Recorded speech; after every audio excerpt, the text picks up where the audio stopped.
Welcome back to ciLiving. The Cake Pop Corner owner Meredith is here to show you how to decorate cake pops. Now, we shaped them in the last segment, and now we are going to finish them off. So yes. What do we do with our little mason jar here? So our mason jar is going to look like a little jar of strawberry jam. And so we're going to go ahead and dip that. Yeah, it's fine. You can just stick it back. Yeah, stick it back I see. All right, perfect. Okay, so what we're going to do is we're just going to go ahead. I have my chocolate prepared here. A lot of times people ask, what kind of chocolate is this? It's actually just candy melts. And so there's lots of different online outlets where you can find candy melts. The hard thing is finding the right color that you want or creating the color combination that you're needing. Sure. So today we have what's going to work well with our mason jar. So essentially you just get your chocolate to the correct temperature. You don't want it too hot. You don't want it too cool. And then what you're going to do is I'll let you go ahead. You're literally just going to dip it into the chocolate just right until you're at that. To the edge of the stick? Yeah, to the edge of the stick. All right, so I'm just going to put that all the way down there. Go ahead and get it all in there. Okay. And then you're going to lift it back up. All right. And this is where you can do a lot of different techniques. If you had a larger bowl, you could take your cake pop and you could just tap it on the side of that bowl and you could get the chocolate off that way. Yeah. One way that is another easy way to do, I just have a butter knife and you just kind of take the end of that, which is a little bit thicker and heavier, and then you're just going to tap that stick. Oh, tap it at the top. Oh, look at that. You're just going to tap the stick until you get the chocolate off. Do you want to go ahead? Sure. I was wondering how your designs are so precise because all of your things are so beautiful. Thank you. And you do this by hand for each one. So how long does it take to make a cake pop? You know what? I don't even want to know.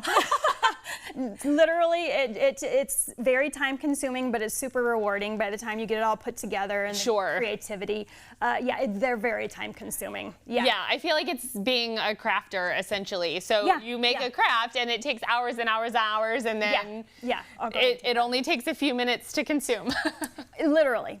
So what you'll notice is you have that little bit at the top. So then you just kind of take that stick and you just bounce. Essentially, you're just bouncing out whatever. Another struggle that you'll find with cake pops is you have air bubbles, and if you don't, I see that. Yeah. If you don't get rid of those air bubbles, they will not be very pretty by the time you finish your product. So you wanna pop those, you know, when you see them, and you just kind of work it out. Right. My chocolate's cooling a little bit, so that air bubble's not going to be as seamless as what I would normally want it to be. But we'll work on the back side so you can't see that. Okay, perfect. So what I have here is just my cake pop. It's already dipped, and what we're going to do is we're going to adorn it with an edible image, and the edible image says homemade strawberry jam. Oh, it's so cute. It's so tiny too. It's super tiny, and edible images are great. You can just do so many different things with them.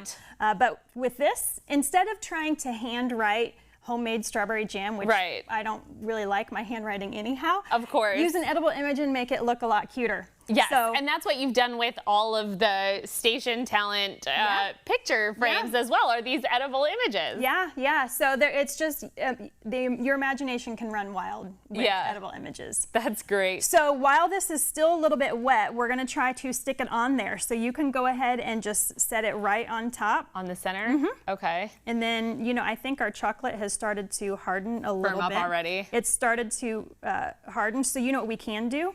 We can take a little bit of chocolate and use it like a glue. So we'll just dab that on there.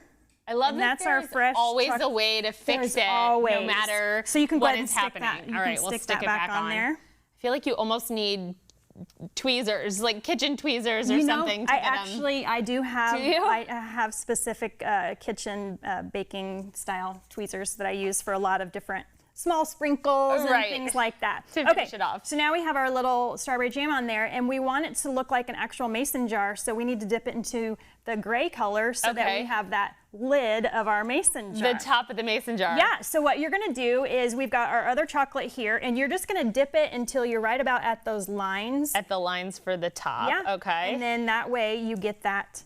Here, I'll give you this. Then I was going to say, I remember the trick. Yeah. So we're going to tap it off and let that all ooze down. And then I know you put bows on yours. I don't know if we're going to have time to add the bow to ours, but this is adorable. Thank you so much for teaching us how to make the perfect little cake pop here. You're welcome. Than's for having me. It's been real fun. And thank you for doing your Cake Pop Wednesdays in case people just want something immediately. The sweetest day of the week. Yes.